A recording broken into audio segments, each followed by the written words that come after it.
जन्म होते ही मजबूर हुआ, माता के प्रेम से मैं दूर हुआ। सूर्य नारायण भी साथ ना दे पाए, जब गंगा में मुझको छोड़ आए। सूत समाज में पला बड़ा, नीच का मुझको स्थान मिला। जब दुर्योधन ने थामा हाथ, तब अंग देश का राज मिला। जब दुर्योधन ने थामा हाथ, तब अंग देश का राज मिला।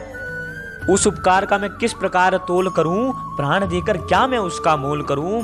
तब भी पलड़ा मेरे मित्र का ही भारी है, रखना उसके चरणों में विश्व की खुशियां सारी है। रखना उसके चरणों में विश्व की खुशियां सारी है। कहते हैं पितामह तो सब कुछ जानते थे, फिर इस सूर्य पुत्र को वो सूत पुत्र क्यों मानते थे। कवच कुंडल ही तो दिव्यता थी, उसका तक मैंने दान किया। अरे इंद्रदेव का छल जानते हुए भी उनका मैंने सम्मान किया।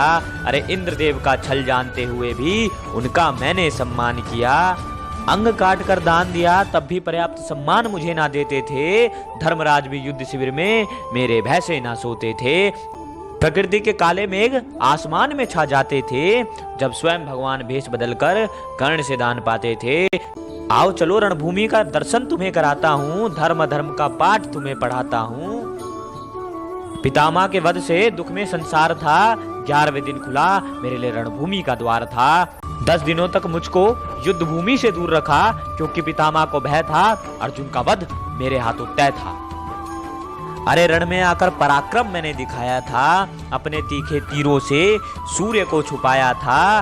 भय से मेरे दुश्मन की सेना क्षण भर न टिक पाती थी, शस्त्र त्याग कर मेरे भय से रण को छोड़ जाती थी।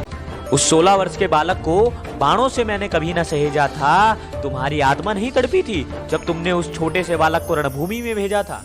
भगवान के श्राप ने 17वें दिन था रूप लिया, रथ और चक्र को भूमि ने अपने समीप लिया।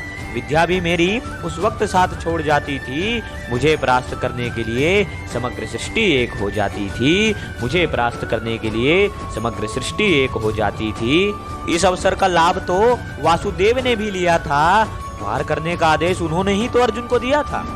वायु भी धीमी थी, आसमान भी रोया था। वायु भी धीमी थी, आसमान भी रोया था, जब राधे कर्ण रणभूमि में सोया था। जब राधे कर्ण रणभूमि में सोया था।